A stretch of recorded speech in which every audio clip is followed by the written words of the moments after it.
Hey guys, it's actually kind of surreal for me to be making this video because, well, we are about to talk about looking back at 2024 and preparing for 2025 when I feel like 2024 started like 2 months ago. This year went by so fast, so to reset for the new year, instead of setting ourselves up for the future, we're gonna look back into the past for a bit. The purpose of this part is to reflect on our 2024. I really am trying to be more grateful about what I have. By looking back at my year, I can see all the great things that I've experienced, the great achievements, so I can be grateful, and at the same time I can reflect on which parts that I really liked, which parts that I don't really like, so I can improve for the next year and set my goals and intentions accordingly. Okay, now I am literally gonna list some of my favorite moments, like personally based on my 2024. Really, this part is more for me, so if you're curious, you can keep on watching. If you don't care about my life, you can skip ahead. This year was my first time ever celebrating New Year's Eve, which is kind of insane to say because I came from a family that are like very nonchalant about New Year's. Like, we usually just sleep in. And this year, because I was in Melbourne and I didn't know if I would still be in Melbourne for the next New Year, I really wanted to celebrate. We went out and watched the fireworks from one of the recommended spots in Melbourne. It was a pretty good first experience, I'd say. I also spent this entire year in Australia, and I said Australia because I did go to a different city, and I also went on like quick road trips to some of the small towns outside of Melbourne. It might be still a part of Melbourne, but like that's why I said Australia, because I didn't go out of the country at all. I went to Australian Open, and mind you, I'm not even a tennis fan, but it's kind of a big thing, so I wanted to experience it while I'm here. And I got lucky enough because I bought the tickets like months in advance so that I could get a good price. I didn't know who would be playing at the time, but I got some of the best athletes. I also went to Australian Grand Prix, or F1, and again, we got like the cheaper tickets, so we didn't see the actual race, but it was kind of like just the practice round. But we got to see the racers, the McLaren teams, meet and greet. Most of my F1 fan friends are a huge fan of Lando Norris, so it was very cool to see him in person. I also spent the whole year as a master's student and had the most hectic academic time in the first semester. Like, looking back at my Be Real 2024 recap, I spent a lot of time in front of my laptop, either for my academic assignments or for editing YouTube videos, which I'm also grateful that I have been consistent on posting videos here still. I still enjoy it very much. I am grateful that you guys still watch my videos. It's growing. I had some brand deals as well this year, so thank you so much. I saw some of my favorite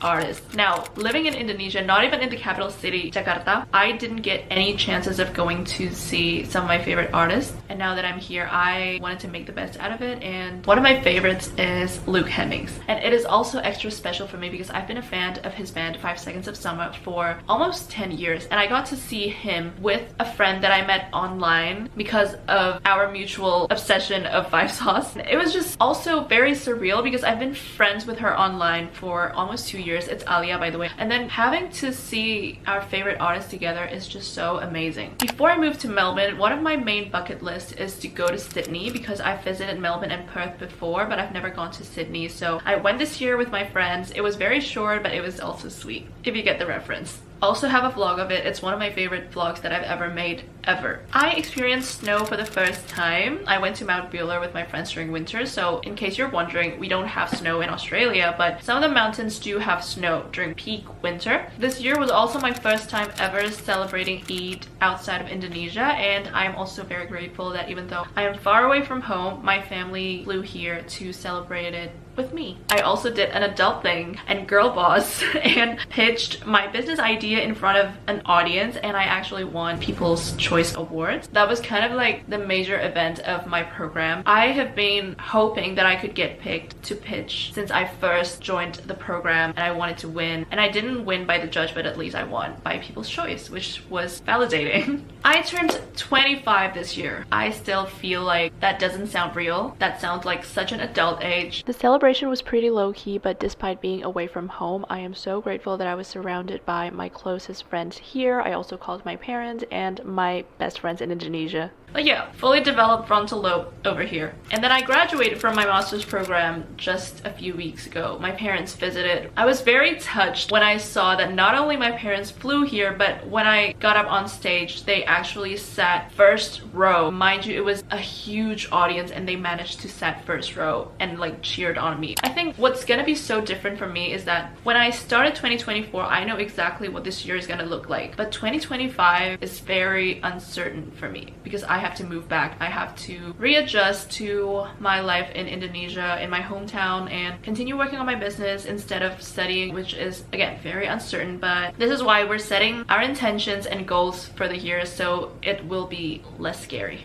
Okay, now let's get on to the more exciting part of the video. I guess this is the main thing of this video, to set our intentions and goals for 2025. Now, I just found this very cute template on Notion. You already know I'm gonna use Notion. At first, I planned on writing my goals, like actually writing them on this notebook, but then we're just gonna do it all in Notion because literally this is so cute. I'm gonna show you guys. I haven't done anything to this template, so this is what it looks like. Whoever made this, thank you so much because they've been thorough with it. Like, they have this checklist, which if I click, it has all the things that are recommended for us to do by the end of the year to start fresh, like physical reset, digital declutter, 2024 reflect and review, and 2025 plan. I've done my recap earlier in this video, so I don't think I'm gonna fill out this part, but you can click on the 2024 at a glance section here and put like your version of 2024 recap in this Notion page, which I think is also very cute. They even put like a journaling prompts section over here, so I also recommend if you want to do like a thorough mental reset, you can do this. Like, you can put down your answer down here. I think I'm gonna do it later. You can also pick your own quote. You can put down the 2025 theme. There's a vision board over here. This is from the template. I didn't make this,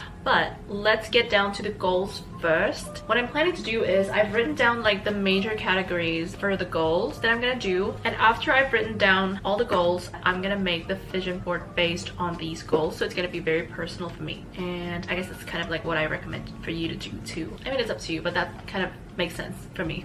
So I'm gonna start on this section, the 2025 goals. I'm gonna change the categories. My first category is personal, then business, since it's kind of like what I do for work. You can change it as like work or career. I'm gonna add more categories, which are health/fitness and travel. And for the wish list, I'm gonna change it to intentions. See, I think it's kind of important to not just set the goals, but your intentions for the next year. For example, like, you can say that you want confidence to be the intention, or like personal growth, gratitude, presence, creativity, anything. And then I'm also gonna do this section, which is aesthetic. I'm kind of excited about this part. So I want to set what kind of aesthetic am I picturing for 2025, including the outfit styles that I want to go for. So it's kind of like rebranding time. Like, I don't think I'm gonna do a major rebrand, but I kind of want to like have a clear vision of how I want my aesthetic to be in 2025. Okay, I'm gonna start writing things down.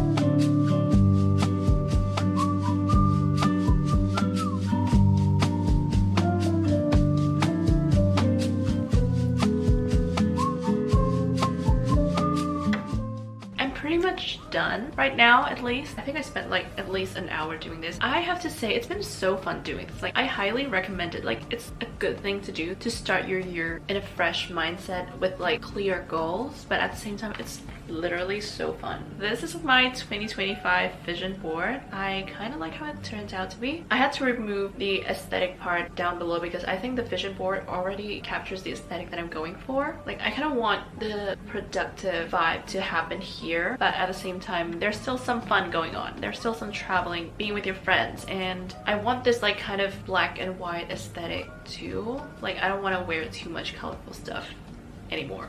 I like the quote that I found here for my 2025 quote, which is everything I want wants me more. I know it sounds very cliche, but like my first choice was actually more cliche. I think it's like, I'm gonna get everything I dreamed for. But I think the way this was written is like much better and I really like it. And for the goals, I can show you a little bit. So I've written down the winning habits, the intentions. I'm gonna add more maybe on the habits, and you can see, like, for example, read 50 books. I read 61 this year, by the way. That's why I feel like 50 is realistic. But I have a little bit of note down here which is like at least 5 self-help books, because all I read this year was romantasy books. So I want to be more productive with what I read. Some of these have more points inside, but I feel like it's a little personal and I don't want to jinx it, so I'm not gonna show you completely. I'm gonna scroll down here and show you like some of the outfit aesthetic that I put down here is literally perfect. These are the looks that I aspire to be in 2025. I forgot to mention that under the vision board there's this cute section called Letter to My Future Self, and I haven't written anything down here yet, but I'm gonna do it after this, and I think it's gonna be really cute and heartfelt, like if I read this again by the end of 2025. And for the vision board, I kind of want to make it to be like in an iPhone format, so I want to use it as my phone lock screen as well, so that I get to see the vision board more often. If you do this, I would recommend you, and also this is kind of me reminding myself as well, that I need to check on this like at least maybe weekly, just to like keep in track and actually manage to reach the goals. Because I think like one of the main mistakes that we do with setting yearly goals is that we write it down and then we completely forget about it, and then like we'll check the goals again in probably November and realize that, oh, well, it's a little too late for some of these. So I want to recheck this page as much as possible so that I can actually achieve these goals, because there's no point in like creating vision boards if we don't actively pursue those goals, you know what I mean? So yeah. I'm about to go to a yoga class. I actually just went to a Pilates class as well a few days ago. The purpose of me telling you this is that this is also a part of both my physical and mental reset for the New Year's. So I do recommend that you do this too, even if you haven't exercised in a while. Actually, especially if you haven't in a while, because I think it's just refreshing, and I know that it's so hard to start again, but I promise that you'll feel so much better about yourself. And also about the health and fitness section of my 2025 goals, I want to tell you more about it, just to be like more specific or give you more ideas on what to do with it. But I'm about to do the 75 soft challenge. If you're not familiar with it, I've seen this like going around on my Pinterest and TikTok. There are 75 soft and hard challenges, and these are the differences, and I feel like the hard one is just a bit too hard for me to start with, so I'm gonna do the soft challenge once I'm back in Indonesia. I know that I've been working out and trying to maintain my diet, but I have this mindset of like, I'm not here forever. I want to eat and drink everything that I want to try before I go home. So I feel like I'm not as healthy as I want to be with what I eat and drink. So I'm resetting. Another thing that I recommend for you to do is spend some time alone and do something that you genuinely love and enjoy. In this case for me, it is to just take a walk, get a breakfast of a pastry and a coffee, and just read. It is also just my way of winding down and, again, resetting. Hi guys, we're back. We're gonna go watch the fireworks with my friend. Hi, say hi. Last year I watched the fireworks with Natasha at Southgate, but now we're watching from a different spot, which is in Docklands, and apparently it's supposed to be better. And I'm spending the New Year's Eve with many more friends. Let's see.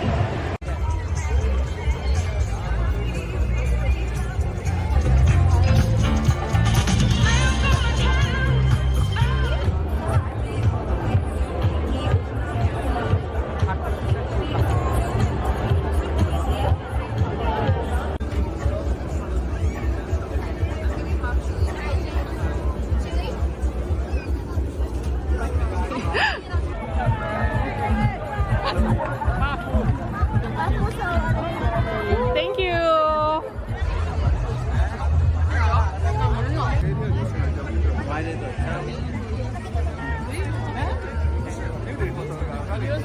Hiya.